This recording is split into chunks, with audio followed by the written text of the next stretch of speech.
السلام علیکم ورحمۃ اللہ وبرکاتہ، نحمده ونصلی علی رسولہ الکریم، اما بعد فاعوذ باللہ من الشیطان الرجیم، بسم اللہ الرحمن الرحیم، رب اشرح لی صدری ویسر لی امری واحلل عقدۃ من لسانی یفقہوا قولی۔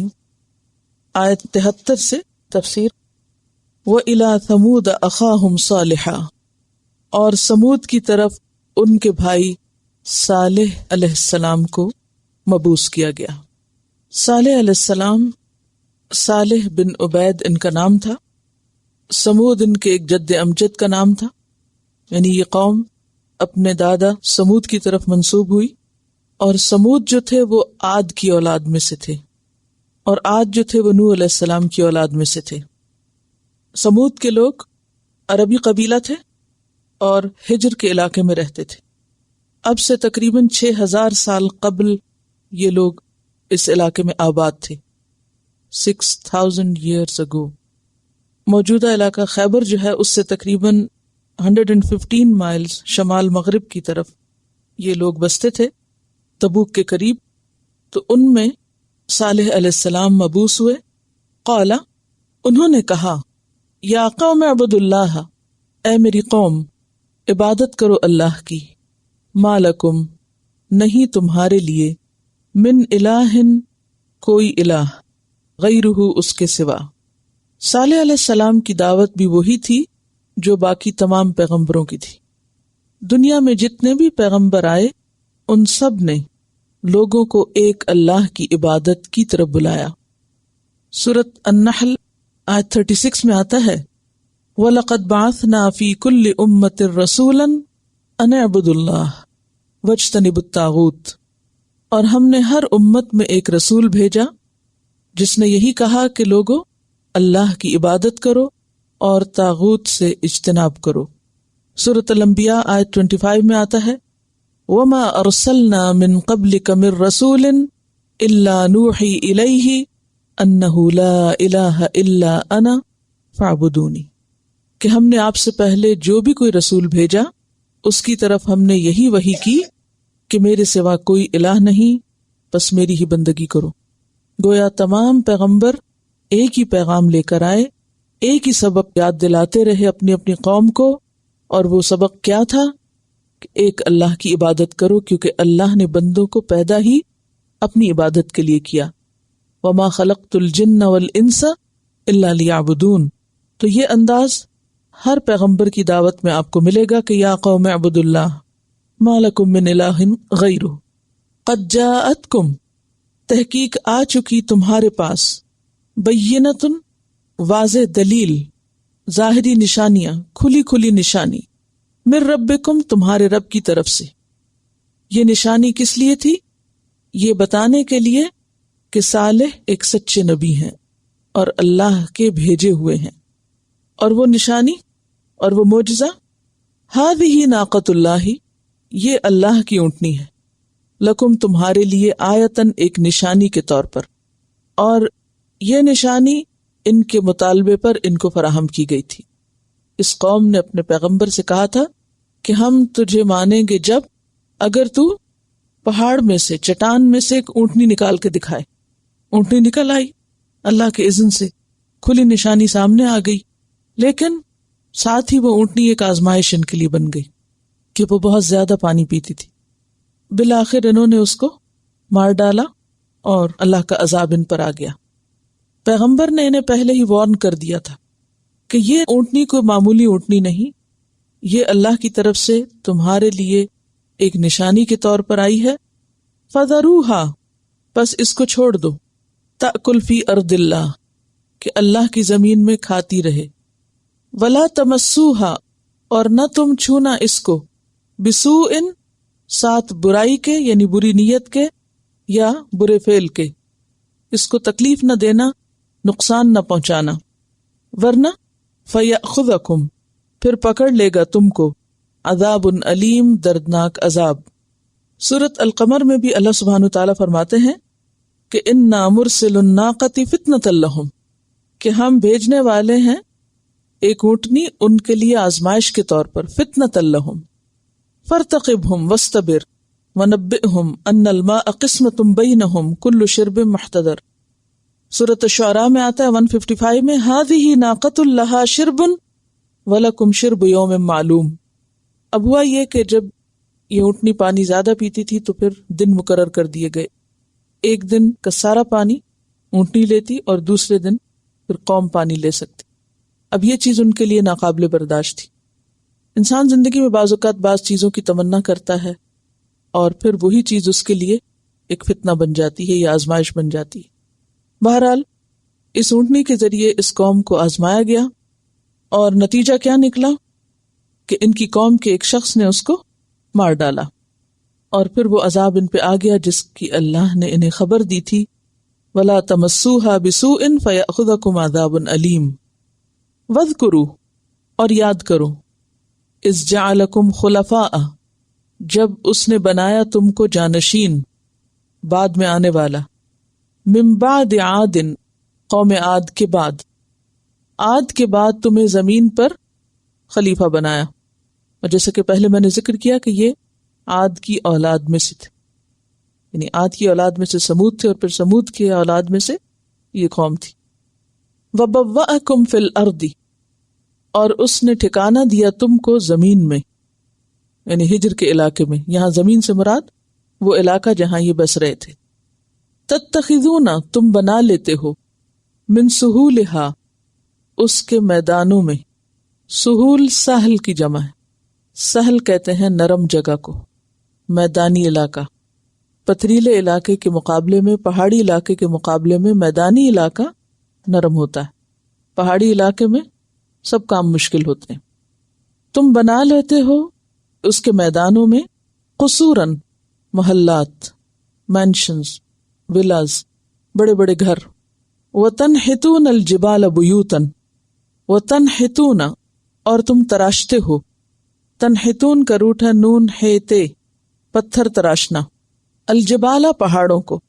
بیوتن، گھروں کی شکل میں. تو گویا ان کی رہائش اس طرح تھی کہ میدانی علاقوں میں بھی انہوں نے گھر بنا رکھے تھے اور اس کے ساتھ ساتھ پہاڑی علاقوں میں بھی. یعنی کچھ وقت یہ پہاڑوں پہ گزارتے اور کچھ وقت میدانی علاقے میں گزارتے، زمین پر.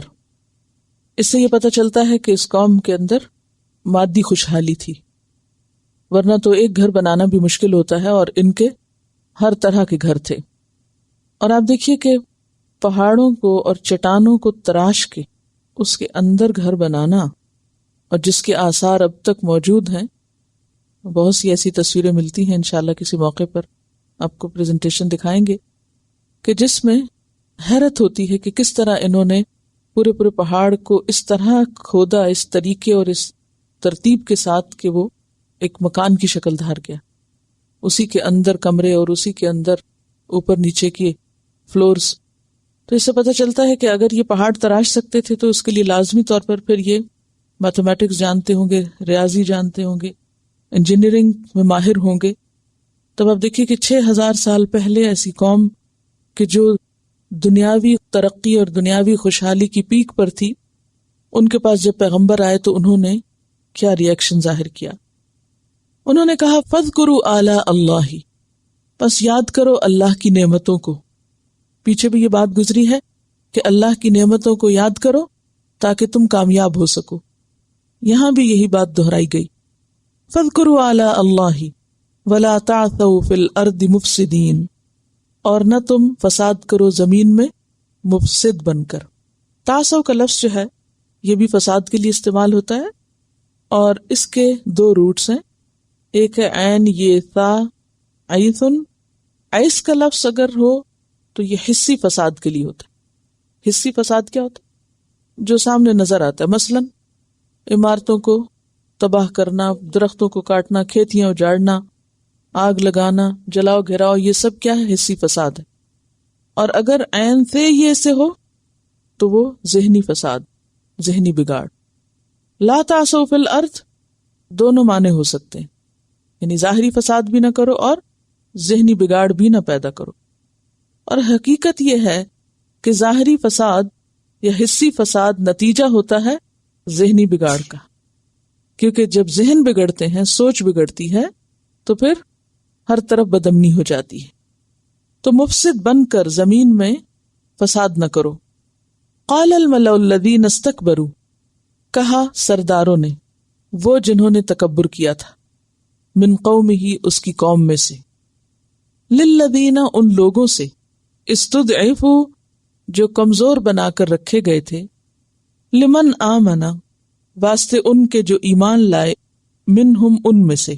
متکبرین نے مستضعفین یا کمزور لوگوں سے جو مومن تھے یہ کہا بات چیت میں، ڈائلاگ میں، بحث مباحثے میں، اتعلمون، کیا تم جانتے ہو، ان صالحا، کہ بے شک صالح یا یقینی طور پر صالح، مرسل، بھیجا گیا ہے یعنی رسول بنایا گیا ہے، من ربہ، اپنے رب کی طرف سے۔ یہ بات انہوں نے کیوں پوچھی؟ کہ انہیں بھی شک میں ڈالیں۔ کیا واقعی تمہارا یقین ہے؟ تم سمجھتے ہو کہ صالح ایک پیغمبر ہیں؟ یہ کس کی علامت ہے؟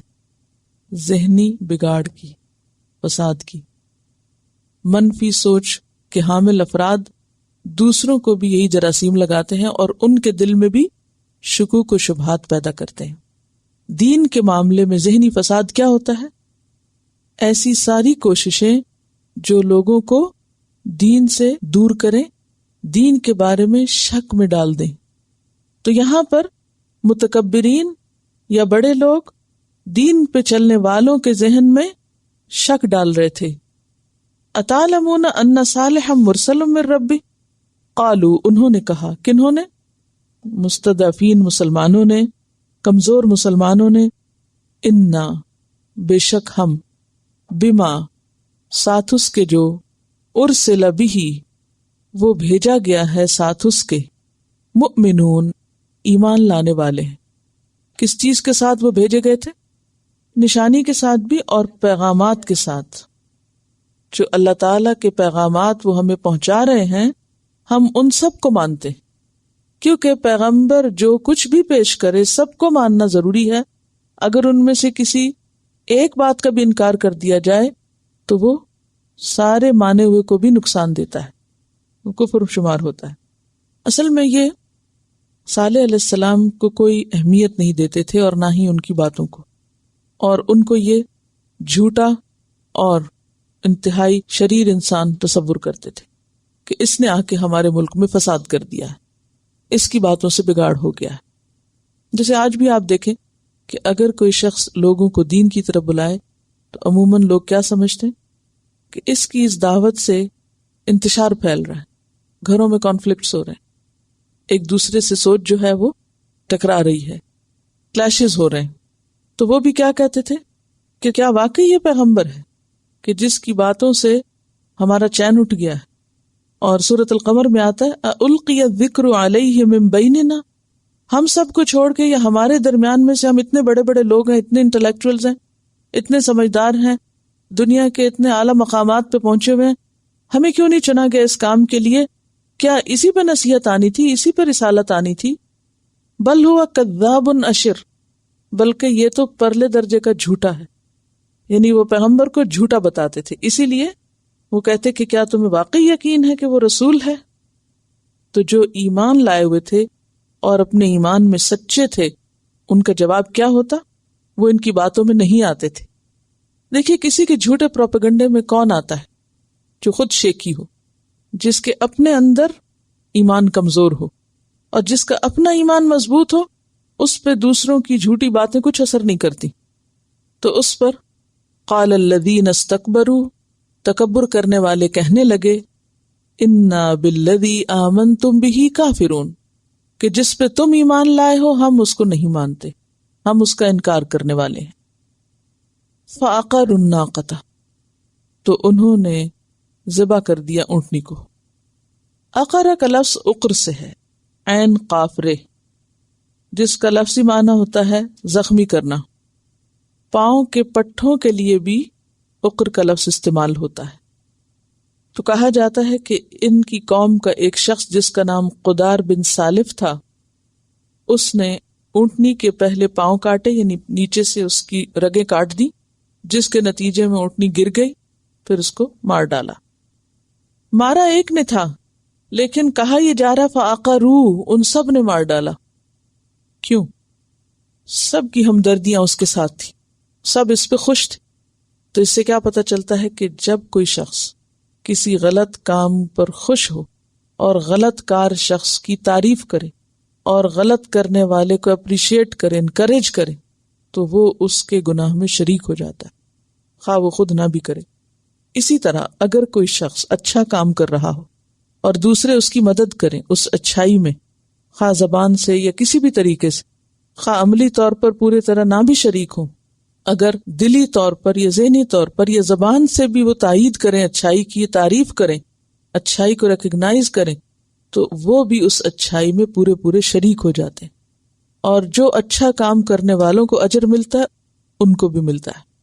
تو یہاں ایک شخص کے غلط کام کو پوری قوم کی طرف منسوب کر دیا گیا. فَعَقَرُوا النَّاقَةَ، تو ان سب نے ذبح کر دیا اونٹنی کو. وَعَتَوْا، اور سرکشی کی، عَنْ أَمْرِ رَبِّهِمْ، اپنے رب کے حکم سے، یعنی رب کی بات نہ مانی. وَقَالُوا، اور وہ کہنے لگے، یا صالح، اے صالح.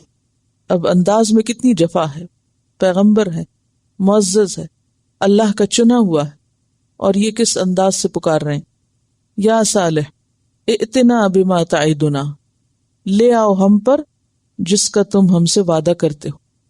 کیونکہ پیغمبر نے ان کو بتایا تھا کہ اگر تم نہ مانے اور تم نے اس اونٹنی کو کوئی نقصان پہنچایا تو تم پر اللہ کا عذاب آ جائے گا. اب ہوا یہ کہ جب انہوں نے اونٹنی کو مار ڈالا تو فوری طور پر عذاب نہ آیا، اس پہ وہ اور زیادہ اکڑے، کیونکہ ان سے کہا گیا تھا کہ تمتعوا فی دارکم 3 ایام، 3 دن اپنے گھروں میں مزے کر لو. اب صرف 3 دن کی مہلت ہے تمہارے پاس.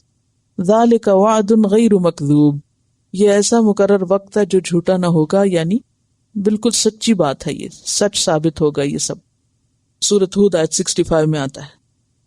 اور پھر کیا ہوا؟ 3 دن کے بعد ان کے اوپر عذاب آ گیا، جیسا کہ سورۃ الشمس میں آتا ہے، فَكَذَّبُوهُ فَعَقَرُوهَا فَدَمْدَمَ عَلَيْهِمْ رَبُّهُمْ بِذَنبِهِمْ فَسَوَّاهَا وَلَا يَخَافُ عُقْبَاهَا. تو یا صالح ائتنا بما تعدنا ان كنت من المرسلین، اگر تم رسولوں میں سے ہو، سچے ہو، تو پھر ہم جو کر چکے ہیں اس پہ ہم پہ سزا نہیں ہوئی یا ہمیں عذاب نہیں آیا تو لے آؤ عذاب. 3 دن کے بعد جب عذاب آیا تو وہ عذاب کیا تھا؟ فَأَخَذَتْهُمُ الرَّجْفَةُ، پھر پکڑ لیا ان کو رجفہ نے. رجفہ کہتے ہیں شدید حرکت کو، اضطراب، اور مراد ہے یہاں اس سے زلزلہ، شدید قسم کا زلزلہ ان پہ آیا. فَأَصْبَحُوا فِي دَارِهِمْ جَاثِمِينَ، تو وہ ہو گئے اپنے گھروں میں گھٹنوں کے بل گرنے والے، وہ اپنے ہی گھروں میں گھٹنوں کے بل گر گئے. سورۃ ہود میں آتا ہے وَأَخَذَ الَّذِينَ ظَلَمُوا الصَّيْحَةُ، پکڑ لیا ان لوگوں کو جنہوں نے ظلم کیا تھا ایک چنگھاڑ نے، ایک زور کی چیخ نے، گڑگڑاہٹ نے. تو گویا زلزلہ آنے سے پہلے ان کے اوپر گڑگڑاہٹ ہوئی، ایک زور کی چیخ ہوئی، اور پھر اس کے بعد شدید قسم کا زلزلہ آیا اور ان کے مکان ان کے سروں پہ گرے، اور یہ سارے کے سارے اس طرح اوندھے منہ گرے جیسے کوئی سجدے میں گرا ہوا ہوتا ہے. وہ لوگ جو اپنی سرکشی کی وجہ سے اللہ کے حکم کے آگے نہیں جھکتے تھے، انہیں جھکا دیا گیا. جاسمین اس کا واحد جاسم ہے، اور جاسم کا روٹ جیم فا میم ہے. جسم کہتے ہیں پرندے کا زمین پر سینے کے بل بیٹھنا اور اس کے ساتھ چمٹ جانا. یعنی پرندہ جب زمین پہ بیٹھتا ہے تو اگر وہ سینے کے بل اترے اور پھر وہیں بیٹھ جائے تو اس ایکشن کا نام جسم ہے.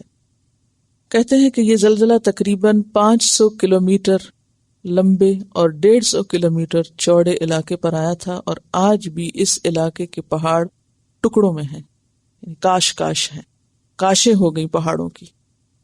فَأَصْبَحُوا فِي دَارِهِمْ جَاثِمِينَ فَتَوَلَّى عَنْهُمْ، تو وہ منہ پھیر گیا ان سے. کون؟ صالح علیہ السلام. وَقَالَ، اور کہا، یا قومی، اے میری قوم، لَقَدْ أَبْلَغْتُكُمْ رِسَالَةَ رَبِّي، البتہ تحقیق پہنچا دیا تھا میں نے تم کو اپنے رب کا پیغام. وَنَصَحْتُ لَكُمْ، اور میں نے تمہاری خیر خواہی کی تھی، میں تمہاری ہمدردی کرنے والا تھا، تمہارا سچا خیر خواہ تھا. وَلَكِنْ لَا تُحِبُّونَ النَّاصِحِينَ، لیکن تم پسند نہیں کرتے خیر خواہوں کو، تمہیں خیر خواہ اچھے نہیں لگتے تھے۔ سورۃ ہود آیت 68 میں آتا ہے الا ان ثمود کفروا ربہم، خبردار سنو سمود نے اپنے رب سے کفر کیا۔ الا بعدا لثمود، سنو دوری ہے سمود کے لیے، دور ہوئی قوم سمود، ختم کر دی گئی قوم سمود۔ تو نتیجہ کیا نکلتا ہے کہ اگر کسی قوم کے پاس اللہ کا پیغام پہنچ جائے اور پھر وہ اس کے سامنے سر نہ جھکائے اور پیغمبر کی لائی ہوئی باتوں کا مذاق اڑائے تو پھر وہ اللہ کے عذاب سے بچ نہیں سکتے۔ یہاں آپ دیکھ رہے ہیں کہ زلزلے کے ساتھ دو چیزیں بیان ہوئی ہیں، ایک ہے اصبحو، صبح کا وقت، اور دوسرے ہے جاسمین، گھٹنوں کے بل گرنا۔ گھٹنوں کے بل کب گرتا ہے کوئی؟ جب کوئی دوڑ رہا ہو۔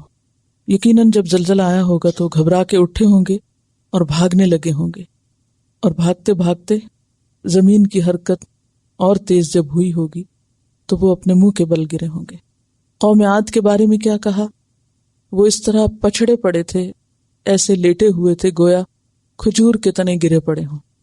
ان کے گرنے کی پوزیشن دوسری بتائی گئی کہ ہوا نے ان کو اٹھا پھینکا، وہ سیدھے لیٹے جا کے، اور لمبے قد کے تھے تو جو لمبے لمبے لوگ مرے پڑے کثرت سے، تو دور سے نظارہ کیا نظر آ رہا تھا کہ جیسے طوفان نے کھجوروں کا باغ گرا دیا ہو اور کھجوروں کے تنے وہ طویل طویل درخت گرے پڑے ہوں۔ یہاں نظارہ دوسرا تھا، اور وہ ہے گھٹنوں کے بل اور منہ کے بل گرنے کا، ذلیل و رسوا ہونے کا۔ اللہ کا مقابلہ کون کر سکتا ہے؟ وَلُوطًا، اور لوط علیہ السلام کو یعنی یاد کرو، اذ قال لقومہ، جب اس نے کہا تھا اپنی قوم سے۔ لوط علیہ السلام ابراہیم علیہ السلام کے بھتیجے تھے، ان کے والد کا نام ہاران تھا جو ابراہیم علیہ السلام کے بھائی تھے۔ اب آپ دیکھیے کہ ایک بھائی اللہ کا دوست ہے اور دوسرے بھائی کا نام شاید آپ نے آج پہلی دفعہ سنا ہو، ہاران بن آزر۔ یہ بھی ار میں پیدا ہوئے تھے، اسی بستی میں جہاں ابراہیم علیہ السلام پیدا ہوئے تھے۔ تو اپنے والد کی وفات کے بعد اپنے چچا ابراہیم علیہ السلام کے ساتھ قورا کے علاقے کی طرف، جو دو دریاؤں کے بیچ کا علاقہ تھا، اس طرف انہوں نے ہجرت کی، آشوریوں کے علاقے میں۔ پھر ابراہیم علیہ السلام کے ساتھ شام یا اردن کے علاقے کی طرف گئے، اور ابراہیم علیہ السلام نے ان کو مشرقی اردن میں بسایا تھا۔ بحر میت کے قریب ایک علاقہ تھا جس میں 5 کے قریب بستیاں تھیں، یعنی شمالی اردن میں ایک علاقہ جس میں 5 کے قریب بستیاں تھیں، اور ان بستیوں میں مرکزی بستی صدوم تھی۔ تو لوط علیہ السلام صدوم میں جا کے رہنے لگے۔ اللہ تعالیٰ نے ان کو نبی بنایا اور اس قوم کی طرف بھیجا تاکہ انہیں برائیوں سے روکیں اور نیکی کا حکم دیں۔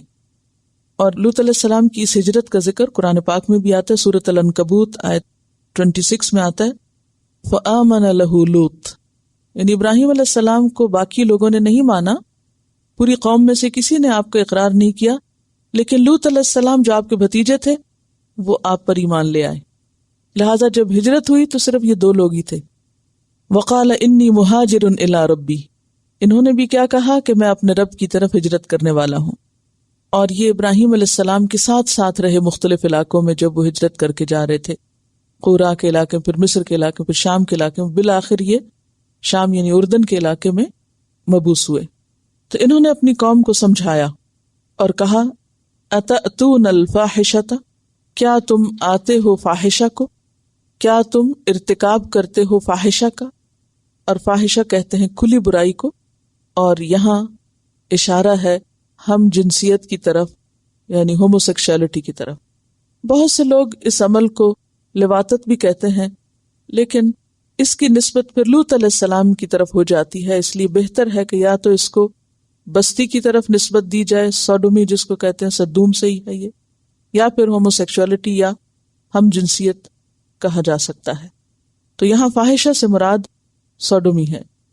ما سبقکم بہا من احد من العالمین، نہیں سبقت کی تم پر، نہیں پہلے کیا تم سے، بہا اس برائی کا ارتکاب، من احد کسی ایک نے بھی، کوئی بھی، من العالمین جہان والوں میں سے، پوری دنیا میں سے ایسی بری حرکت تم سے پہلے آج تک کسی نے نہیں کی۔ جیسے نوح علیہ السلام کے دور میں شرک کا آغاز ہوا تھا، اسی طرح اس برائی کا آغاز لوط علیہ السلام کے دور میں ہوا، یا اس بستی کے اندر ہوا سب سے پہلے۔ سورۃ العنکبوت میں بھی آتا ہے اَإِنَّكُمْ لَتَأْتُونَ الرِّجَالَ، کیا تم آتے ہو مردوں کے پاس، وَتَقْطَعُونَ السَّبِيلَ، اور تم راستے کاٹتے ہو یعنی ڈکیتیاں کرتے ہو راستوں پہ، وَتَأْتُونَ فِي نَادِيكُمُ الْمُنْكَرَ، اور اپنی کلبز میں برے کام کرتے ہو، یعنی اوپنلی بھی برائی کرتے ہو، کہ ان کے اندر حیا نہیں تھی، یہ چھپ کے نہیں کرتے تھے بلکہ کھلم کھلا برائیاں کرنے والے تھے۔ برائی تو برائی ہی ہوتی ہے، لیکن جب کوئی برائی ڈھٹائی کے ساتھ کی جائے اور کھلم کھلا کی جائے تو وہ برائی کئی گنا زیادہ بری ہو جاتی ہے، کیونکہ اس سے دوسرے بھی متاثر ہوتے ہیں۔ اور فاحشہ کون سی برائی ہوتی ہے؟ جس کا اثر دوسروں پر بھی پڑے۔ تو بنیادی طور پر ان کی برائی یہی تھی کہ انکم لتأتون الرجال شہوۃ من دون النساء۔ سورۃ الشعراء میں آتا ہے اتأتون الذکران من العالمین، یعنی مردوں کا مردوں سے جنسی تعلق۔ انکم لتأتون الرجال شہوۃ من دون النساء، بے شک تم البتہ آتے ہو مردوں کے پاس شہوت سے۔ شہوت کا لفظی معنی ہوتا ہے خواہش کرنا، کسی چیز کی طرف نفس کے اشتیاق کا نام ہے، یعنی نفس جس چیز کی طرف مائل ہو، نفس کی خواہش شہوت کہلاتی ہے۔ تو تم اپنی نفسانی خواہش کو پورا کرنے کے لیے مردوں کے پاس آتے ہو، من دون النساء، عورتوں کے علاوہ، یعنی عورتوں کو چھوڑ کر۔ بل انتم قوم مسرفون، بلکہ تم مسرف قوم ہو، حد سے بڑی ہوئی۔ اسراف کا لفظ پیچھے آپ پڑھ چکے ہیں، حد پار کرنا، کسی بھی کام کو کثرت سے کرنا اور حدود سے آگے، اور حلال کو حرام اور حرام کو حلال کر دینا، یعنی حلال حرام کی پرواہ نہ کرتے ہوئے۔ سورۃ الشعراء آیت 166 میں آتا ہے بل انتم قوم عادون، بلکہ تم حد سے بڑے ہوئے لوگ ہو۔ سورۃ النمل میں آتا ہے آیت 55 بل انتم قوم تجہلون، بلکہ تم ایسے لوگ ہو جو جہالت برت رہے ہو۔ اللہ تعالیٰ نے اس خواہش کو انسانوں کے اندر رکھا اور اس کو پورا کرنے کے لیے ایک فطری طریقہ اور فطری راستہ بتایا، اور وہ راستہ نکاح کے ذریعے مرد اور عورت کا تعلق ہے۔ ایسا کرنا اصلاح کے طریقے پہ چلنا ہے، یعنی جائز طریقے سے خواہش نفس کو پورا کرنا بھی عبادت ہے اور اصلاح کا طریقہ ہے۔ اس کے برعکس مرد مرد کا یا عورت عورت کا یہ تعلق، یعنی عورت عورت کے درمیان بھی جنسی تعلق، یہ غیر فطری طریقہ ہے، اور یہی حد سے بڑھنا ہے، یہی اسراف ہے، اور یہ فساد ہے، بگاڑ ہے، جس کی طرف یہاں اشارہ کیا گیا۔ بل انتم قوم مسرفون وما کان جواب قومہ، اور نہ تھا اس کی قوم کا جواب اپنے پیغمبر کو، الا ان قالوا، مگر یہ کہ انہوں نے کہا، اخرجوہم، نکالو ان کو، لوط علیہ السلام اور ان کے فالوورز کو، من قریتکم، اپنی بستی سے، ان کو اس ملک سے نکال دو، انہم، کیونکہ وہ، اناسن، کچھ لوگ ہیں، یتطہرون، جو بہت پاکیزہ بنتے ہیں، بڑے صفائی پسند لوگ ہیں، بڑے پاک باز ہیں، جو کچھ ہم کرتے ہیں اس میں پارٹیسپیٹ نہیں کرتے۔ تو یہ دراصل وہ ان کا مذاق بھی اڑا رہے تھے اور ان پہ چوٹ کر رہے تھے، تانا دے رہے تھے کہ تم ہم سے ہٹ کے جو طریقہ اختیار کرتے ہو بڑا پاک بننے کا اور بڑا نیک بننے کا، تو پھر تم یہاں کیوں رہتے ہو ہمارے بیچ میں؟ چھوڑ جاؤ یہ جگہ، نکل جاؤ یہاں سے، نکالو ان کو۔ یہ ہمیں نصیحتیں کرتے رہتے ہیں۔ تو بات یہ کہ لوط علیہ السلام نے جب اپنی قوم کو سمجھایا تو ان کے پاس اپنی برائیوں کے لیے کوئی دلیل نہ تھی، کوئی صحیح جواب نہ تھا جو لوط علیہ السلام کو دیتے، یعنی دلیل سے بات نہیں تھی۔ لوط علیہ السلام نے تو جو کچھ سمجھایا وہ دلیل سے سمجھایا، تو دلیل کے جواب میں دلیل آنی چاہیے تھی نگیٹ کرنے کے لیے، لیکن انہوں نے دلیل کی بجائے کیا طریقہ اختیار کیا؟ دھمکی کا، مذاق کا، تمسخر کا۔ آج بھی آپ دیکھیں گے کہ بعض اوقات لوگوں کے پاس کسی بات کے لیے جب دلیل نہیں ہوتی تو عموماً کیا کرتے ہیں؟ یا مذاق اڑانے لگتے ہیں، یا پھر دھمکی دینے لگتے ہیں، یا ایک دم ریاکشنری ہو جاتے ہیں۔ تو یہ طریقہ پسندیدہ طریقہ نہیں، درست نہیں۔ اصل میں دلیل کا طریقہ صبر مانگتا ہے، محنت مانگتا ہے، اور دلیل اسی کو ملتی کہ جو سچائی پر ہو. جھوٹ کے لیے عموماً دلیل نہیں ہوتی، لیکن جب جھوٹے لوگ اپنے جھوٹ کے لیے، غلط کار لوگ اپنے غلط کاموں کے لیے کوئی دلیل نہ پائیں تو عموماً پھر دھمکیوں کا سہارا لیتے ہیں. Threatening attitude. فَأَنْجَيْنَاهُ، تو نجات دی ہم نے اس کو، بچا لیا ہم نے اس کو. کس کو؟ لوط علیہ السلام کو. وَأَهْلَهُ، اور اس کے گھر والوں کو. إِلَّا امْرَأَتَهُ، سوائے اس کی بیوی کے، جیسے سورۃ ہود میں بھی آتا ہے آیت 81 میں، إِلَّا امْرَأَتَكَ إِنَّهُ مُصِيبُهَا مَا أَصَابَهُمْ، سوائے تیری بیوی کہ اسے بھی وہی پہنچے گا جو ان کو پہنچا. اب یہاں پر یہ جو کہا گیا کہ اس کو اور اس کے گھر والوں کو بچایا، تو باقی کہاں تھے اہل ایمان؟ اور کوئی تھا ہی نہیں. سورۃ الذاریات میں آتا ہے فَأَخْرَجْنَا مَنْ كَانَ فِيهَا مِنَ الْمُؤْمِنِينَ، تو نکال لیا ہم نے ان میں سے جو بھی کوئی مومن تھا. فَمَا وَجَدْنَا فِيهَا غَيْرَ بَيْتٍ مِّنَ الْمُسْلِمِينَ، نہ پایا ہم نے اس میں سوائے ایک گھر کے، دی اونلی ون، مسلمانوں میں سے پورے علاقے میں سے صرف ایک گھر تھا، اور اس میں بھی پورا گھر نہیں تھا، صرف آپ کی 2 بیٹیاں تھیں، بیوی بھی منافق تھی، قوم کے ساتھ ملی ہوئی تھی، اندر سے ہمدردیاں قوم کے ساتھ تھی، تو اس لیے إِلَّا امْرَأَتَهُ، بیوی بھی پیچھے رہ گئی. کانت من الغابرین، تھی وہ پیچھے رہنے والوں میں سے. غابرین واحد ہے غابر. غابر کا لفظ غبار سے نکلا ہے. غبار کہتے ہیں اڑتی ہوئی مٹی کو، اور مٹی کب اڑتی ہے؟ جب کسی راستے سے کوئی قافلہ گزر جاتا ہے تو بعد میں مٹی اڑتی نظر آتی، لوگ چلے جاتے ہیں اور اڑتا غبار رہ جاتا ہے، جو اس بات کی دلیل ہوتا ہے کہ یہاں سے کوئی گزرا ہے. یعنی مٹی کا اڑنا جو ہے یا غبار کا اڑنا جو ہے وہ کسی ایکٹیویٹی کی علامت ہے. اسی سے پھر لفظ غابر نکلا، جو ساتھیوں سے پیچھے رہ جائے، کیونکہ جانے والے تو آگے چلے جاتے ہیں گزر کے، اور پیچھے کیا رہ جاتا ہے؟ غبار. تو غبار میں جو پیچھے رہ جائے وہ بھی بس گیا، تو وہ پیچھے رہنے والوں میں سے تھی. اصل میں جب یہ گھرانہ نکل رہا تھا تو ان سے خاص طور پر کہا گیا تھا کہ دیکھو جب پیچھے تمہارے عذاب آئے گا تو تم پلٹ کے نہیں دیکھنا، عذاب کی طرف دیکھنا نہیں، کیونکہ ظاہر ہے کہ اس زمانے میں کوئی ایسی فاسٹ چیزیں تو نہیں تھی، وہ نکل کے کچھ دور ہی گئے ہوں گے تو پیچھے سے عذاب آ گیا. اور جیسا کہ آگے آپ دیکھیں گے کہ وہ کس قسم کا عذاب تھا، اس میں پوری بستی کو زمین سے اٹھایا گیا اور اٹھا کے اوپر لے جایا گیا، اور اوپر سے واپس الٹایا گیا، زمین پہ پٹخا کے مارا گیا، اوپر سے پتھروں کی بارش ہوئی، اور ایک روایت میں آتا ہے گندھک اور آگ کی بارش ہوئی. اور پھر یہ بھی آتا ہے کہ زمین نے ان کو اندر دھسا دیا، اور اب زمین کے اندر کچھ ہی عرصہ پہلے ان بستیوں کا سراغ ملا ہے جن کے اوپر بحر میت.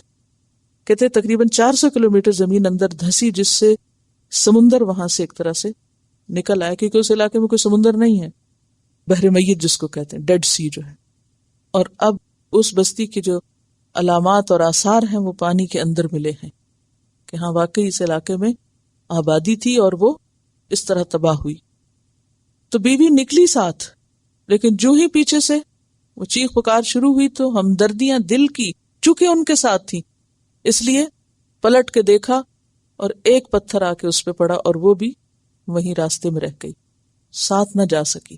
اس سے آپ دیکھیں کہ اللہ تعالیٰ کا انصاف کتنا بے لاگ ہے کہ اس کے سامنے رشتوں اور دوستیوں کی کوئی ویلیو نہیں اگر وہ ایمان پر اور دین پر نہیں، سچائی پر مبنی اگر نہیں. دنیا میں لوگ اکٹھے رہ سکتے ہیں، ان میں رشتہ داریاں ہو سکتی ہیں، لیکن قیامت کے دن ہر کوئی اپنے اپنے عمل کے ساتھ اٹھے گا. کوئی کسی کی وجہ سے، خواہ وہ پیغمبر کی بیوی ہو یا بیٹا ہو یا چچا ہو یا کوئی اور رشتہ ہو، وہ بچایا نہ جا سکے گا. اور پیچھے رہنے والوں کے ساتھ کیا ہوا؟ وَأَمْطَرْنَا عَلَيْهِمْ مَطَرًا، برسائی ہم نے ان پر ایک بارش. کیسی بارش تھی؟ کنکریلے پتھروں کی، گندھک اور آگ کی. فانظر، پھر دیکھو، کیف کان عاقبۃ المجرمین، کس طرح ہوا انجام مجرموں کا.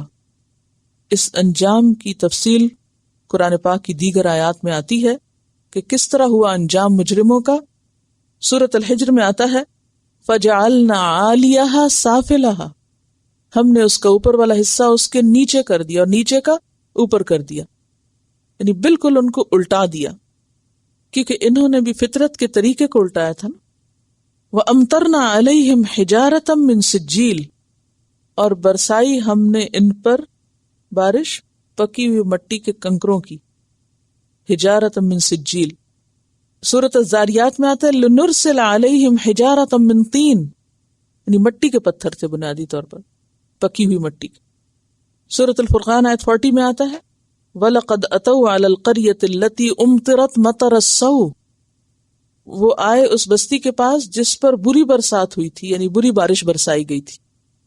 سورۃ الشعراء 173 میں آتا ہے وَأَمْطَرْنَا عَلَيْهِمْ مَطَرًا فَسَاءَ مَطَرُ الْمُنذَرِينَ، کہ ہم نے ان پر ایک بارش برسائی تو کتنی بری بارش تھی ان لوگوں پر برسی جو ڈرائے گئے تھے، جن کو پہلے خبردار کر دیا گیا تھا کہ اگر تم باز نہ آئے تو پھر انجام برا ہوگا۔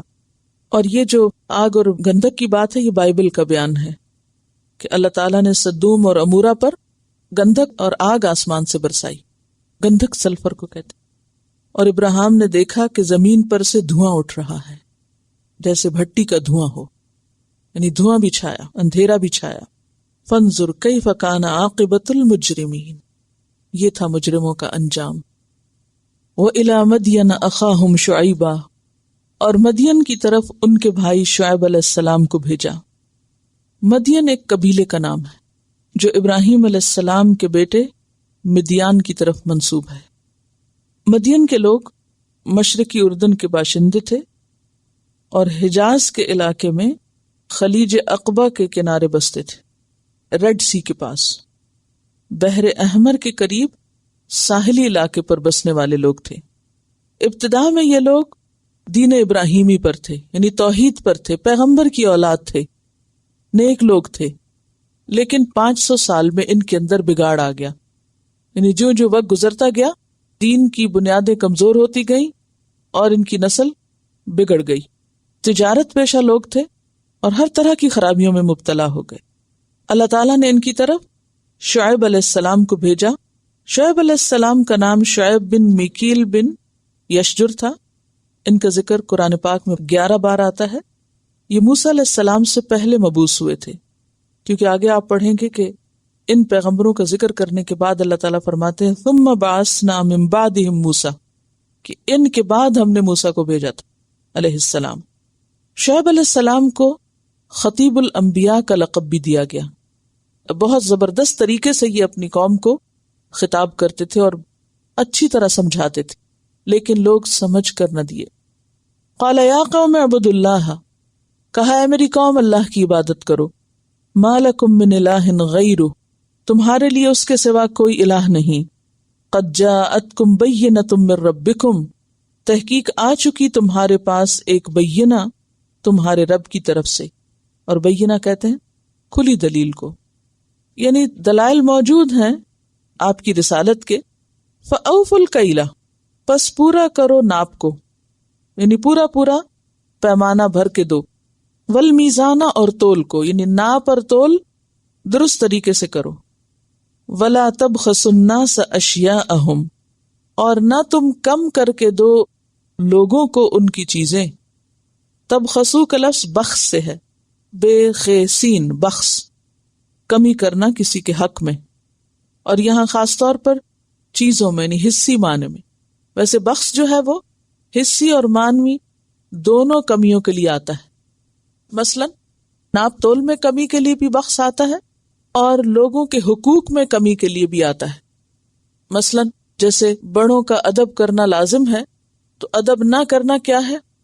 ان کا حق کم کرنا، تو اس کے لیے بھی بخس کا لفظ آتا ہے، اور یہاں حصی معنوں میں استعمال ہوا ہے۔ وَلَا تَبْخَسُوا النَّاسَ أَشْيَاءَهُمْ، اور لوگوں کو ان کی چیزیں، ان کی کس لیے کہا گیا کہ تم اس پر قیمت وصول کر لیتے ہو۔ مثلا اگر 1 کلو آپ کسی کو چیز دے رہے ہیں اور اس کا معاوضہ لے رہے ہیں، تو پھر آپ اگر گن کے دے رہے ہیں تو پوری گن کے دو، تول کے دے رہے ہیں تو تول کے دو، ناپ کے دے رہے ہیں تو ناپ کے دو، اور اس میں کمی نہ کرو۔ وَلَا تُفْسِدُوا فِي الْأَرْضِ، اور نہ تم فساد کرو زمین میں بعد اصلاحہا، اس کی اصلاح کے بعد. جیسے پیچھے بھی میں نے عرض کیا کہ اصلاح کیا ہے اور فساد کیا ہے. اصلاح ہے فطرت کے مطابق، شریعت کے مطابق کام کرنا، اور بگاڑ کیا ہے؟ فطرت اور شریعت کے خلاف جانا. وَلَا تُفْسِدُوا فِي الْأَرْضِ بَعْدَ إِصْلَاحِهَا ذَلِكُمْ خَيْرٌ لَكُمْ، یہ تمہارے لیے اچھا ہے. یہ کیا؟ اللہ کے حکم کا ماننا اور جن باتوں کو کرنے کے لیے کہا گیا ہے ان کو کرنا. ان کنتم مؤمنین، اگر تم مومن ہو. گویا یہ ایمان کا تقاضا ہے. کیا؟ ناپ تول کو پورا کرنا اور لوگوں کے حقوق پورے پورے دینا، اور زمین پر فساد کی بجائے اصلاح کا طریقہ اختیار کرنا. ولا تقعدوا، اور نہ تم بیٹھو. تقعدوا قاف عین دال سے ہے. قعدہ، نماز میں بھی قعدہ کس کو کہتے ہیں؟ بیٹھنے کو. ولا تقعدوا، اور نہ تم بیٹھو بکل صراط، ہر راستے پر. ہر راستے پہ مت بیٹھو. توعدون، تم ڈراتے ہو، دھمکاتے ہو. کس کو؟ یعنی لوگوں کو. کیسے؟ ان کے مال چھین کے یا ان سے ٹیکس وصول کر کے. وتصدون، اور تم روکتے ہو. کس سے؟ انہی لوگوں کو امن امان سے چلنے پھرنے نہیں دیتے، لوٹ مار کر کے انہیں ان کے کاموں سے روکتے ہو. وتصدون عن سبیل اللہ، اور تم روکتے ہو اللہ کے راستے سے. بکل صراط میں کئی چیزیں آ گئی. ایک ہے عام راستہ حصی معنوں میں، یعنی سڑک یا راستہ یا اسٹریٹ یا کوئی بھی ایسی جگہ شارع عام جس پہ لوگ چلتے ہیں، جس پہ ٹریفک جاتی ہے یا پیدل لوگ جاتے ہیں یا سفر کرتے ہیں. تو تم رستوں پہ مت بیٹھو اس نیت اور اس غرض سے کہ تم انہیں ڈرا دھمکا کے یا ان پہ ظلم اور جبر کر کے ان سے ان کی چیزیں چھین لو. یعنی راستوں پہ ڈکیتیاں مت کرو، یہ بگاڑ ہے، فساد ہے. دوسرا یہ ہے کہ اگر مال نہ بھی چھینے تو محض راستوں پر سفر کے دوران مسافروں کو ہراس کرنا اور پریشان کرنا، وہ بھی اس میں آتا ہے. خوف زدہ کرنا، رستوں کا پر امن نہ رہنا، وہ بھی اس میں شامل ہے. پھر خاص طور پر صراط سے مراد صراط مستقیم ہے. اور صراط مستقیم حصی ہے یا مانوی؟ صراط مستقیم کیسے حصی ہو سکتا ہے؟ دکھائیں مجھے کہاں ہے دنیا میں وہ. حصی وہ چیز ہوتی ہے جو آپ چھو سکتے ہیں، دیکھ سکتے ہیں، چکھ سکتے ہیں، آپ سینسز سے پا سکتے ہیں جس کو. اور مانوی کیا ہوتا ہے کہ اس معنی میں آ رہی ہے یہ بات، فزیکلی کہیں ہے نہیں، وہ معنی میں ہے، شکل میں نہیں ہے، اس کی فارم نہیں ہے، بلکہ اس کا میننگ ہے، ایبسٹریکٹ ہے وہ. اب مثلاً آپ دیکھیے کہ ڈکسی روڈ تو آپ سب کو پتہ ہی ہے، یہ ایک راستہ ہے، ایک سڑک ہے. اور یہ کیا ہے؟ حصی راستہ ہے جس کو آپ روز دیکھتے ہیں یہاں آنے کے لیے. اور دوسرا آپ اللہ کے راستے پہ چل کے آتے ہیں یہاں، وہ کدھر ہے سڑک؟ ذرا وہ بھی دکھائیں مجھے. کہتے ہیں نا کہ اللہ کے راستے پہ جو طالب علم گھر سے نکلتا ہے، من سلک طریقا یلتمس فیہ علما سہل اللہ لہ طریقا الی الجنہ، کہ جو شخص ایسے راستے پہ چلا کہ جس سے علم حاصل کرے، اللہ تعالیٰ اس کے لیے جنت کا راستہ آسان کر دیں گے. تو وہ راستہ کہاں ہے؟ اس روڈ کا نام کیا ہے؟ صراط مستقیم. وہ ڈکسی روڈ نہیں ہے، ایمکو بولیوارڈ نہیں ہے، بلکہ وہ راستہ مانوی ہے، یعنی صحیح کام کرنا، دین پہ چلنا. تو یہاں صراط دونوں طرح آیا ہے. ایک ہے یعنی حصی راستوں پر، اسٹریٹس پر، روڈز پر تم بیٹھ جاتے ہو اور جو گزرے اس کو تم ہراس کرتے ہو، ان کا یا تو مال لوٹ لیتے ہو یا ان کو نقصان دیتے ہو. اور دوسرا کیا ہے کہ اللہ کے راستے پہ چلنے والوں کے لیے مشکلات کھڑی کرتے ہو، رکاوٹیں پیدا کرتے ہو، لوگوں کو اس سے روکتے ہو. صد کا کیا معنی ہے؟ خود بھی رکنا اور دوسروں کو بھی روکنا. اور اگر دیکھا جائے تو کسی حد تک آج کل بھی یہ چیز پائی جاتی دونوں طرح سے. کیسے؟ آپ دیکھیے کہ اس وقت بھی مانوی اعتبار سے بھی دین پہ چلنا مشکل ہو گیا ہے اور ٹریولنگ بھی مشکل ہو گئی ہے. یہ نہیں آپ کوئی بھی بارڈر کراس کریں تو بس صرف آپ کا حجاب کافی ہے آپ کے لیے مشکل کا سبب. تو راستوں پہ بیٹھے ہوئے لوگ جو ہراس کرتے ہیں اور بے وجہ شک کرتے ہیں، یہ ہر دور میں ہوتا رہا ہے، اس لیے پریشان نہ ہوا کریں. ولا تقعدوا، اور نہ تم بیٹھو، بکل صراط، ہر راستے پر، توعدون، تم دھمکاتے ہو، ڈراتے ہو، خوف زدہ کرتے ہو، وتصدون، اور روکتے ہو. روکتے ہو کس سے؟ وہاں سے گزرنے سے، وہاں جانے سے، موومنٹ سے. وتصدون عن سبیل اللہ. اب آپ دیکھیں 2 دفعہ تصدون ہے. ایک دفعہ تصدون حصی راستے سے روکنا ہے، اور دوسری دفعہ اللہ کے راستے سے روکنا ہے. تو اللہ کے راستے پہ چلنے والوں کے لیے بعض اوقات ویسے بھی سڑکوں پر آمد و رفت مشکل ہو جاتی. ان سبیل اللہ، من آمن بہ، جو بھی اس پہ ایمان لے آئے، یعنی اللہ پر ایمان لائے اور اللہ کے راستے پہ چلنا چاہے تو تم اس پہ چلنے نہیں دیتے. وَتَبْغُونَهَا عِوَجًا، اور تم تلاش کرتے ہو اس کے ٹیڑھے پن کو، یعنی دین کے راستے پر چلنے والوں کو شکوک و شبہات میں ڈالتے ہو. کس طریقے سے؟ دین میں مین میخ نکال کے، دین کے احکامات کا مذاق اڑا کے، یا اس میں الٹی سیدھی بحثیں کر کے. وَاذْكُرُوا، اور یاد کرو، اذ کنتم قلیلا، جب تم تھوڑے ہوتے تھے، فکثرکم، تو اس نے زیادہ کر دیا تم کو. وانظروا، اور دیکھو، کیف کان، کس طرح ہوا، عاقبۃ المفسدین، انجام مفسدوں کا، فساد کرنے والوں کا، بگاڑ پیدا کرنے والوں کا. یعنی کوئی بھی سوسائٹی بگاڑ اور فساد کے ساتھ ترقی نہیں کر سکتی. تو شعیب علیہ السلام نے بہت خوبصورت طریقے سے لوگوں کو نصیحت کی، لیکن لوگوں کو یہ خیر خواہی پسند نہ آئی. سورۃ ہود آیت 91 میں آتا ہے، قالوا یا شعیب ما نفقہ کثیرا مما تقول. شعیب، یہ جو تم باتیں ہمیں کہتے ہو، سمجھاتے ہو، اس میں سے تو بہت سی باتیں ہماری سمجھ میں ہی نہیں آتی، ہمارے پلے نہیں پڑتی، تم یہ کیا نصیحتیں کرتے رہتے ہو. وَإِنَّا لَنَرَاكَ فِينَا ضَعِيفًا، اور ہم تجھے اپنے میں کمزور پاتے ہیں، تمہارے پاس کوئی طاقت نہیں.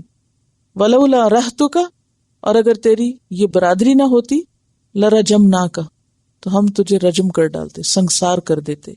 وَمَا أَنْتَ عَلَيْنَا بِعَزِيزٍ، اور تم ہم پر کچھ زبردست نہیں ہو، زور نہیں رکھتے. یعنی تمہارے قبیلے کی وجہ سے ہم رکے ہوئے ہیں.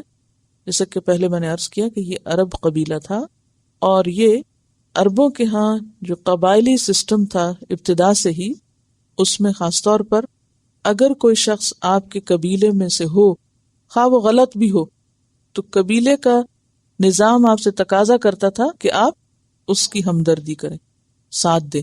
اسی وجہ سے آپ دیکھیں کہ نبی صلی اللہ علیہ وسلم کے ساتھ آپ کے چچا ابو طالب جب تک رہے تو قریش کو آپ پر حملہ آور ہونے کی جرت نہ ہوئی.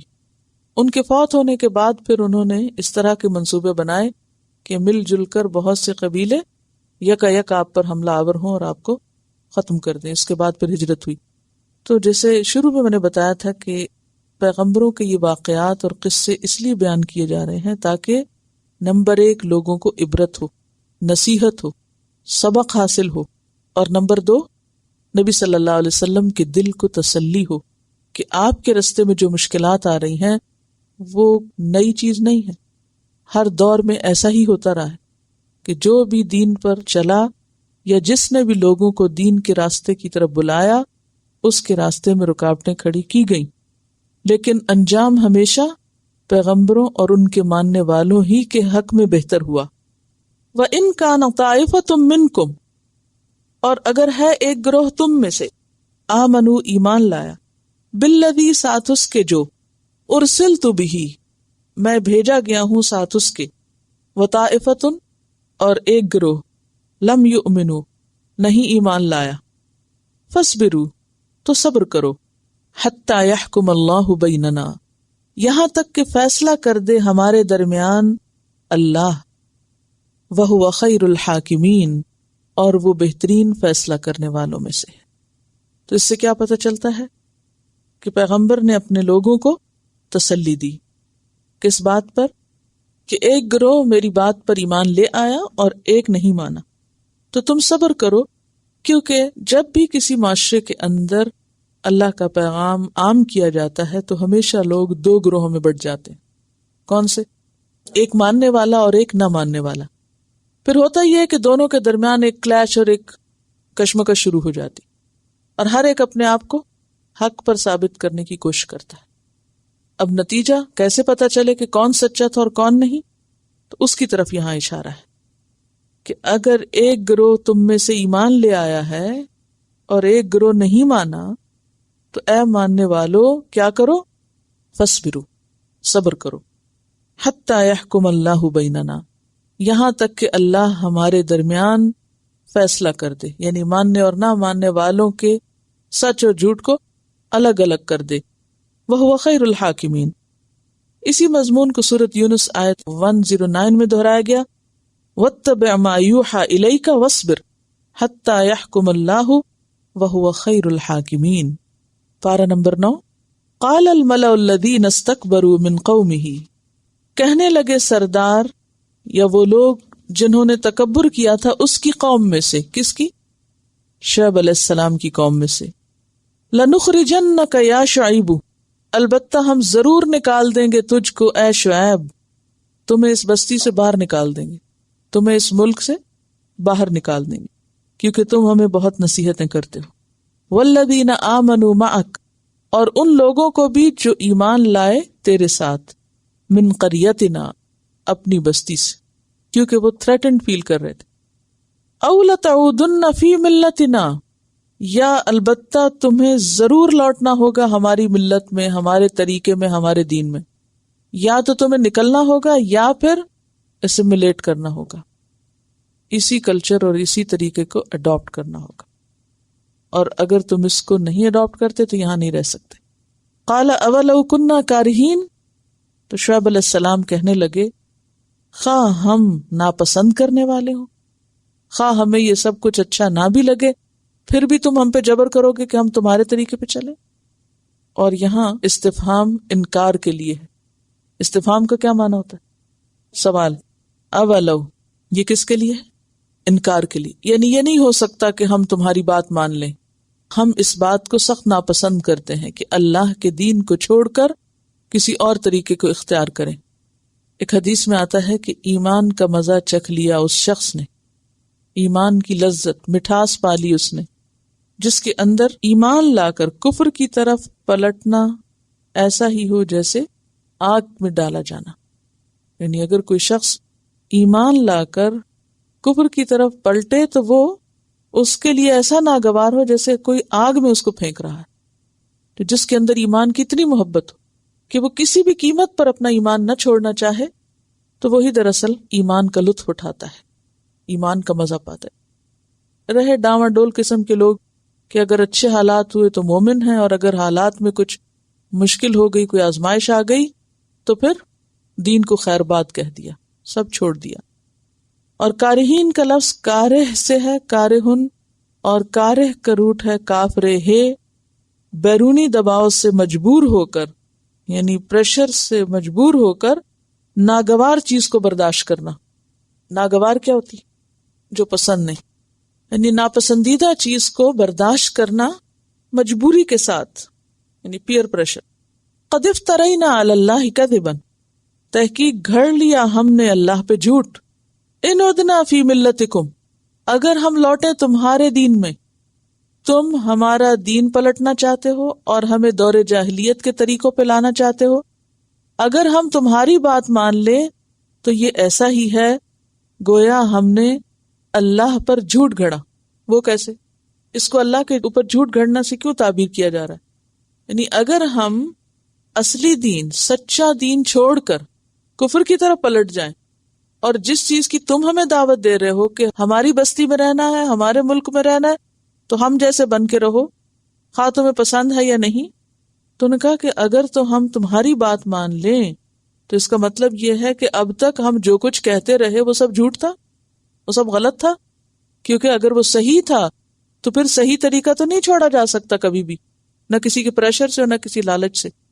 یعنی اگر تمہارے دباؤ سے مجبور ہو کر ہم اپنا دین چھوڑ دیں تو اس کا مطلب یہ ہے کہ ہم اپنے دین کو جھوٹا قرار دے رہے ہیں، اور ہم جو اللہ کی عبادت اور محبت کے دعوے کرتے تھے کل تک، وہ سب جھوٹے تھے، کیونکہ اگر وہ سچے ہوتے تو ہم اس کو نہ چھوڑتے، اسے باقی رکھتے.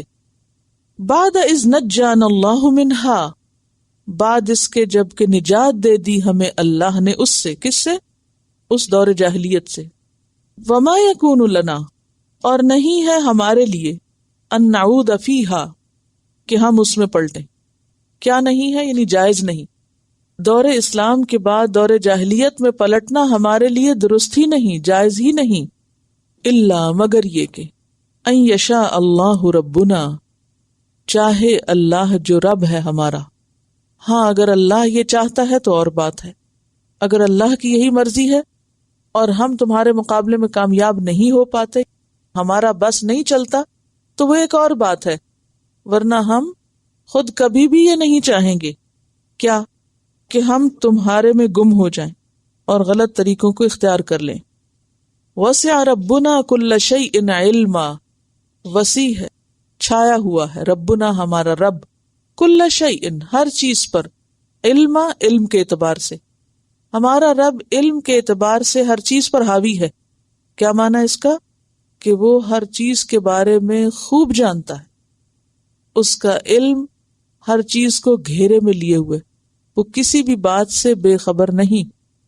اللہ توکلنا، اللہ پر ہم نے توکل کیا، اللہ پر ہم نے بھروسہ کیا. اب آپ دیکھیے کہ ان لوگوں کے دین پر چلنے کے حالات کس قدر مشکل ہو گئے تھے. عام طور پہ لوگ کہتے ہیں بڑا خراب دور آ گیا ہے اور بڑے مشکل وقت آ گئے ہیں اور دین پہ چلنا بڑا مشکل ہو گیا ہے. وقت کی بات نہیں ہے، یہ ہر دور میں یہی رہا ہے، ہر زمانے میں یہی ہوتا رہا ہے. ہزاروں سال پہلے بھی یہی طریقہ تھا اور اب بھی یہی طریقہ ہے. کیوں؟ اس لیے کہ اصل میں ہر انسان کا امتحان ہے. یہ زندگی امتحان کے لیے ہے، اور جب بھی کوئی شخص یہ دعویٰ کرے گا میں اللہ کو مانتا ہوں تو اس کا امتحان ہوگا. سورۃ العنکبوت میں آتا ہے احسب الناس ان یترکوا ان یقولوا آمنا وہم لا یفتنون. اس پر ایک لیکچر ہے، امتحان تو ہوگا. تو اس کا معنی کیا ہے کہ کیا لوگ اتنا کہنے پہ چھوڑ دیے جائیں گے کہ ہم ایمان لائے اور وہ آزمائے نہ جائیں گے؟ اللہ ٹیسٹ کر کے نہیں دیکھے گا، امتحان نہیں دے گا. کامیاب کرنے کے لیے کیا امتحان ضروری نہیں؟ دنیا میں تو کوئی بھی چیز ٹیسٹ کیے بغیر، اس کی کوالٹی کو دیکھے بغیر اس کو اپروو نہیں کیا جاتا. تو اللہ کے ہاں کھرا کھوٹا سب ایسے ہی شامل ہو جائے، جنت میں یوں ہی دکم پیل سے داخل ہو جائے، ایسا نہیں ہو سکتا. اللہ تعالیٰ کا علم ہر چیز پر محیط ہے، وہ خوب اچھی طرح سب کو دیکھ رہا ہے. ہم اللہ پر بھروسہ کرتے ہیں لیکن تمہارے دین اور تمہارے طریقوں کی طرف نہیں پلٹ سکتے. آج آپ دیکھیے کہ کتنے مسلمان ہیں جو یہ بات کہتے ہوں کہ حالات کچھ بھی ہوں، کوئی بھی مجبوری ہو، لیکن دین دین ہے اور ہمیں دین پہ جم کے رہنا ہے اور دین نہیں چھوڑنا. کچھ اور چھٹتا ہے، جاتا ہے تو جائے، لیکن دین نہ جائے. جب تک ایسا سچا ایمان نہ ہو اس وقت تک وہ ایمان قابل قبول نہیں، پھر وہ منافقت ہو جاتی. ربنا افتح بیننا، اے ہمارے رب تو فیصلہ کر دے ہمارے درمیان، وبین قومنا، اور ہماری قوم کے درمیان، بالحق، حق کے ساتھ. یا رب اب یہ حالات اپنے آخری نتیجے کو پہنچ گئے ہیں، بہت سخت ہو گئے ہیں، اب ہمیں اپنا ایمان بچانا بہت مشکل لگ رہا ہے، لہذا تو ہمارے اور ہماری قوم کے بیچ میں فیصلہ کر دے. کس بات کا فیصلہ؟ کہ حق پر کون ہے، سچا کون ہے. کیونکہ ایک وقت ایسا آ جاتا ہے، یعنی آزمائش بہت سخت ہو جاتی ہے اور انسان کا ایمان ڈاواں ڈول ہونے لگتا ہے، کمزور پڑنے لگتا ہے، کیونکہ ہر طرف سے ایسی جلغار ہوتی ہے ایمان والوں کے قلیل ہونے کی وجہ سے، تھوڑا ہونے کی وجہ سے. سب انہی کو غلط کہہ رہے ہوتے ہیں، انہی کو بے وقوف مان رہے ہوتے ہیں. تو اس لیے یا رب اب تو سچ کو سچ کر دکھا. ربنا افتح بیننا وبین قومنا بالحق وانت خیر الفاتحین، اور تو بہترین فیصلہ کرنے والا ہے.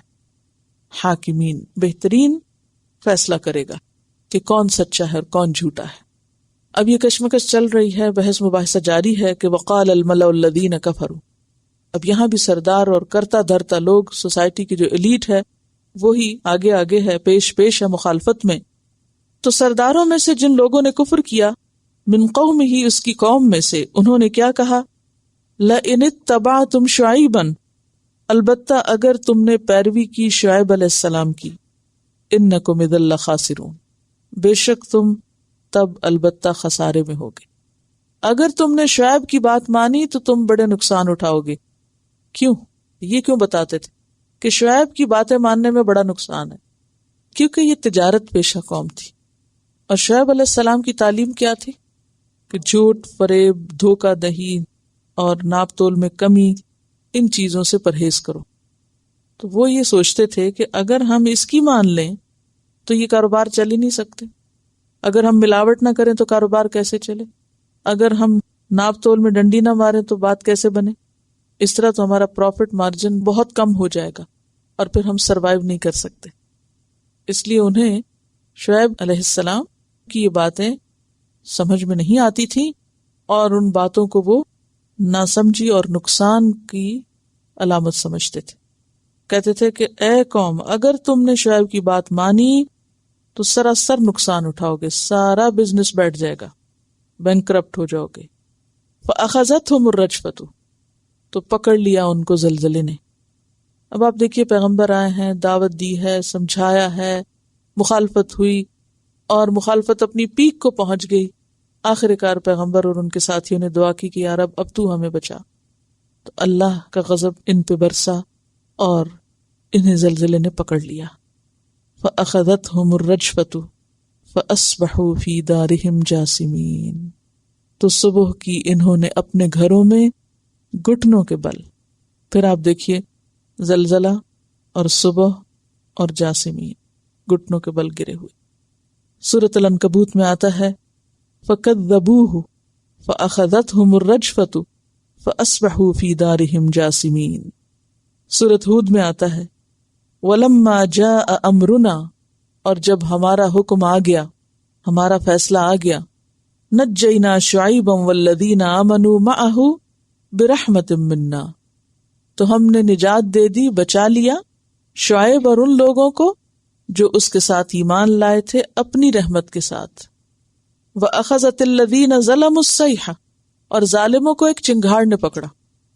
قوم لوط پر بھی زلزلے کے ساتھ گڑ گڑاہٹ تھی، یہاں بھی زلزلے کے ساتھ گڑ گڑاہٹ۔ فَأَصْبَحُوا فِي دِيَارِهِمْ جَاثِمِينَ، تو صبح کی انہوں نے اپنے گھروں میں گھٹنوں کے بل گرے ہوئے۔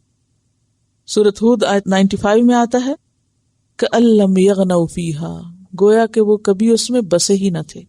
أَلَا بُعْدًا لِمَدْيَنَ، خبردار لعنت ہو مدین پر، کما بعدت سمود، جس طرح لعنت ہوئی یا دور کیے گئے سمود۔ یہاں بھی آیت 92 میں کیا فرمایا؟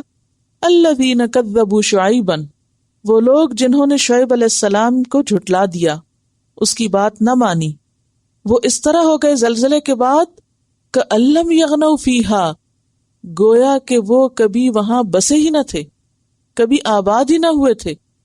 یوں خاموشی ہو گئی، ہر چیز یوں بیٹھ گئی، فلیٹ ہو گئی کہ گویا کبھی وہاں کوئی زندگی تھی ہی نہیں، کوئی زندگی کے آثار ہی نہ تھے، کوئی رہتا ہی نہ تھا۔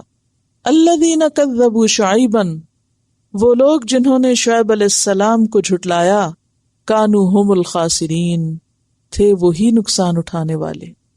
وہ کیا بتاتے تھے کہ نقصان کس کا ہے؟ شعیب کی بات ماننے والوں کا، لیکن یہاں نقصان ان کا ہو گیا جنہوں نے سچائی کو جھٹلایا، شعیب علیہ السلام کو جھٹلایا۔ فتولی عنہم، تو وہ منہ پھیر کے چلا گیا ان سے، منہ موڑ کے چلا گیا، چھوڑ کے چلا گیا، اس بستی سے نکل گئے۔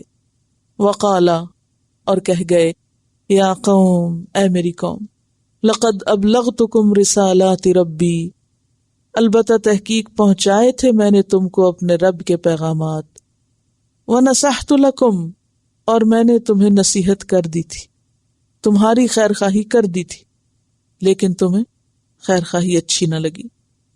فکیف آسا، تو کس طرح میں افسوس کروں، کیوں غم کروں، علی قوم کافرین، انکار کرنے والے لوگوں پر، کافر قوم پر میں کیوں غم کروں؟ جب سب بتایا تھا، سمجھایا تھا، پھر نہیں مانے تو تمہارا اپنا قصور اور جرم تھا، اب تم اس جرم میں پکڑے گئے ہو تو مجھے پھر افسوس بھی نہیں۔ سورۃ المائدہ 68 میں آتا ہے وَلَيَزِيدَنَّ كَثِيرًا مِّنْهُمْ مَا أُنزِلَ إِلَيْكَ مِن رَّبِّكَ طُغْيَانًا وَكُفْرًا، کہ ضرور بڑھا دے گا ان میں سے بہت سو کو جو تیرے رب کی طرف سے تجھ پہ نازل ہوا، سرکشی اور کفر میں۔ فَلَا تَأْسَ عَلَى الْقَوْمِ الْكَافِرِينَ، تو کافر لوگوں پر پھر تم افسوس نہ کرو، غم نہ کرو، کیونکہ جب کسی قوم پہ حجت تمام ہو جاتی ہے اور وہ اپنے انجام کو پہنچ جاتی ہے تو ان پر غم کرنا بھی بیکار ہے، کیونکہ وہ تو ختم ہو گئے۔ قرآن میں ہزاروں سال پرانے واقعات ہیں اور ان سب واقعات کو اسی لیے بار بار دہرایا گیا، اور جیسے کہ پہلے میں نے عرض کیا 11 بار حضرت شعیب کا ذکر آتا ہے قرآن پاک میں، اور قرآن پاک کے اندر پھر بار بار اس کو دہرایا گیا۔ کس وجہ سے؟ تاکہ سننے والے عبرت پکڑیں اور وہ کام نہ کریں جن کی بنا پر پچھلی قومیں سزا کی مستحق ہوئیں، مشکل کا شکار ہوئیں۔ اور پھر آپ دیکھیے کہ زلزلے کے ساتھ جن بڑے گناہوں کا ذکر ہے اس میں خاص طور پر شرک، عمل قوم لوط، ناپ تول میں کمی، ڈکیتیاں، لوٹ مار، چوری چکاری، یہ تمام جرائم۔ آج صبح کے وقت ایک فون آیا تو کہنے لگے کہ کل شاید میرا لیکچر کسی نے سنا، تو انہوں نے کہا کہ مجھ سے اتنی بات ہوئی، ادریس صاحب سے بات ہوئی کہ وہ کل ذکر کر رہی تھی کہ خواتین جو ہیں وہ نکل کے پڑھائیں اور جائیں مختلف علاقوں میں، لیکن میں نے صرف اس لیے فون کیا ہے کہ پلیز خواتین ایسے علاقوں میں بالکل نہ جائیں، کیونکہ میں خود پرسنلی گیا ہوں، یہ کراچی کے ایک صاحب ہیں اور الحمدللہ ہمیشہ الہدا کو بہت سپورٹ کرتے رہے، تو یہ اور ان کے کچھ دوست ڈاکٹرز کی ایک ٹیم لے کر گئے، اور وہ کہتے ہیں کہ بالا کوٹ کے علاقے میں یہ پہنچے اور وہاں کے کچھ گاؤں وغیرہ میں کہہ رہے تھے کہ ہمارے 6 ڈاکٹرز کو انہوں نے اغوا کر لیا، جو لوگ بچے ہوئے ہیں وہ بھی اس قدر لوٹ مار ہے، اس قدر حالات خراب ہیں کہ بالکل امن نہیں ہے، اور خواتین کے جانے کی تو بالکل کوئی گنجائش نہیں ہے کہ وہاں جا کر آپ وزٹ کریں یا جا کے آپ کچھ کام کریں۔ ہاں یہ الگ بات ہے کہ وہاں سے جو لوگ دوسرے علاقوں میں آ جائیں تو ان کی بستیوں میں کچھ کیا جائے۔ اور پھر کہتے ہیں کہ میرے ایک اور دوست 12 لاکھ روپے لے کر گئے کہ میں پرسنلی لوگوں میں ڈسٹریبیوٹ کروں گا، کیونکہ ہر ایک کو یہ ہوتا ہے کہ پتہ نہیں کوئی تنظیم یا آرگنائزیشن صحیح پہنچ رہی ہے کہ نہیں پہنچ رہی، تو پرسنلی ہم جا کے تو دکھی لوگوں کے ہاتھوں میں خود اپنے ہاتھ سے دیں۔ اب ظاہر ہے کہ ایک شخص کام کر رہا ہے، کاروبار کر رہا ہے، سب کاروبار چھوڑ کے اپنا ٹکٹ لے کے کتنے دشوار گزار راستوں میں جن پہ کبھی چلنے اور جانے کا بھی اتفاق نہ ہوا، اور کوئی سہولت اس وقت زندگی کی وہاں نہیں ہے، حتیٰ کہ بعض علاقوں میں پانی کے چشمے تک غائب ہو گئے، پانی ناپید ہو گیا، یعنی زلزلے کے بعد چشمے اندر دب گئے ہیں کہیں، اور بسیار کوشش کے باوجود پانی نہیں مل رہا۔ اب ایسی جگہوں پر اگر کوئی بھی جاتا ہے تو اس قدر افراتفری اور بد نظمی، تو اس وقت بیچ میں اٹھ کے آئے ادریس صاحب، میں نے کہا کس کا فون تھا کیا، تو مجھے میسج دیا، یہی آیتیں میں پڑھ رہی تھی کہ قوم شعیب جو ہے وہ لوٹ مار کرتی تھی، ناپ تول میں کمی کرتی تھی، قوم لوط جو ہے وہ اس خرابی میں مبتلا تھی۔ شرک ہے تو جگہ جگہ مزارات، جگہ جگہ شرک کی جڑ جو ہے وہ پھیلی ہوئی۔ اور آپ دیکھیے کہ کسی میدانی علاقے میں جب زلزلہ آتا ہے نا تو وہ بھی بہت تکلیف دہ ہے، لیکن پہاڑی علاقوں میں پوری پوری بستیاں الٹ کے پہاڑوں سے دریاؤں میں جا گری، پوری پوری بستیاں جو ہیں وہ سنک ہو گئیں، اور جو بچے ہیں وہ دیکھ کے بھی عبرت نہیں پکڑ رہے۔ افسوس کی بات یہ ہے، ٹھیک ہے بھوک ہے، سب ہے، غربت ہے، مصیبت آ گئی ہے، لیکن وقت ہے سب کے توبہ کرنے کا، استغفار کرنے کا، اللہ سے معافی مانگنے کا۔ اب یہ اگر کسی اخبار میں پڑھتے تو ہم کہتے کہ ہاں پتہ نہیں سچ ہے کہ جھوٹ ہے، لیکن یہ فرسٹ ہینڈ خبر ہے اس شخص کی جو خود وہاں گیا ہے اور اس کی ٹیم کے ساتھ یہ ہوا ہے، اور جو 12 لاکھ لے کے گیا تھا اس کو جس نے اغوا کیا اس سے 11 لاکھ رکھے اور ایک چھوڑا اور اس کی جان بخشی۔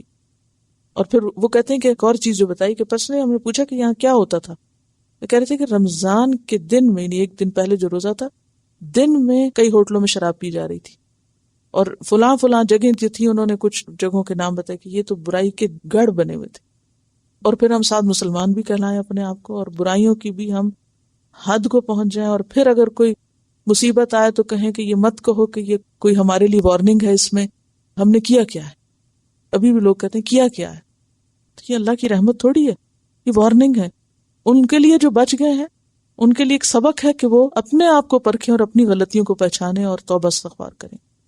تو یہاں پر آتا ہے نا کہ فَكَيْفَ عَسَىٰ عَلَىٰ قَوْمٍ كَافِرِينَ، ایسے لوگوں پر میں افسوس کیا کروں کہ جن کو ہر طرح سے سمجھایا گیا، پیغام پہنچایا گیا، اور پھر انہوں نے مذاق میں اڑا دیا اور سن کے نہ دی کوئی بات۔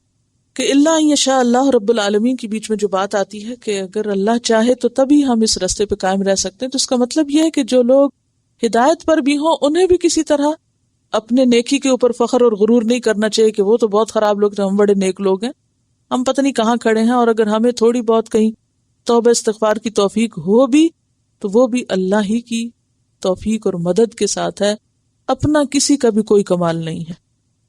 آیت 86 میں ہے وَاذْكُرُوا إِذْ كُنْتُمْ قَلِيلًا فَكَثَّرَكُمْ، یاد کرو جب تم تھوڑے تھے پھر اس نے تم کو زیادہ کیا۔ جیسا کہ میں نے اس کی تمہید میں آپ کو بتایا تھا کہ یہ لوگ قوم عاد کے باقیات میں سے تھے، قوم عاد میں سے بہت تھوڑے لوگ بچے تھے، باقی سب کے سب تباہ ہو گئے تھے اس آندھی سے۔ اور قوم عاد جو ہے وہ اگر آپ سعودی عرب کا نقشہ دیکھیں تو جو یمن کے قریب علاقہ نا، نیچے کو جو پٹی آتی ہے اس طرف، تو وہاں تھے۔ وہاں جب تباہی آئی اور اس میں سے جو لوگ بچے وہ وہاں سے نکلے اور وہ ٹریول کر کے ہجرت کر کے تو ہجر کے علاقے میں آ کے بسے، اور وہ بہت تھوڑے لوگ تھے، ابتدا میں بہت کم تھے۔ پھر کیا ہوا؟ اللہ نے ان کی نسلوں میں برکت دی اور وہ خوب کثرت سے زمین پہ پھیل گئے، یعنی تمہاری نسلوں میں کثرت ہو گئی۔ یعنی ابراہیم علیہ السلام کے جو بیٹے مدیان تھے ان کی اولاد میں سے تھے، اور ابتدا میں یہ تھوڑے تھے، اور پھر اس کے بعد ان کی نسلیں بڑھ گئیں۔ اور پھر وَانظُرُوا كَيْفَ كَانَ عَاقِبَةُ الْمُفْسِدِينَ، یہ بھی بڑا اہم ہے کہ اس پیغمبر نے بھی، یعنی شعیب علیہ السلام نے بھی اپنے لوگوں کو پچھلی قوموں پر گزرنے والے حادثات اور عذاب سے خبردار کیا کہ دیکھو پہلی قوموں کا انجام اچھا نہیں ہوا جو مفسد لوگ تھے، تم سبق پکڑو، تم نصیحت حاصل کرو۔ اصل میں آپ دیکھیے کہ نوح علیہ السلام کے وقت صرف 80 لوگ بچے تھے، وہ بچے ہوئے لوگ قوم عاد بنی، وہ تباہ ہوئی تو اس کے بچے ہوئے لوگ سمود بنے، وہ تباہ ہوئے تو اس کے بچے ہوئے لوگوں میں سے پھر اور لوگ آئے، اور ابراہیم علیہ السلام اس کے بعد آتے ہیں۔ ابراہیم علیہ السلام ہجرت کر کے گئے اور 2 لوگ تھے صرف، پھر ان کے ایک بیٹے اسماعیل، چھوٹا سا کنبہ تھا جو پورا پھر مکہ آباد ہوا۔ دوسری طرف مدیان تھے جو 1-2 لوگوں سے پھر وہ پوری بستی بنی جو مدین کی بستی تھی۔ یعنی ابتدا میں تم کتنے تھوڑے تھے، پھر ان کی نسلوں میں برکت ہوئی اور کتنے زیادہ ہو گئے۔ تو یہ ہے کہ ہر پیغمبر بیسیکلی پچھلی بچی ہوئی قوم میں سے جو افراد بچے ان میں سے نکلے اور ان کی طرف پھر مبعوث کیے گئے۔ وآخر دعوانا ان الحمد للہ رب العالمین۔ سبحانک اللہم وبحمدک، نشہد ان لا الہ الا انت، نستغفرک ونتوب الیک۔ السلام علیکم ورحمۃ اللہ وبرکاتہ۔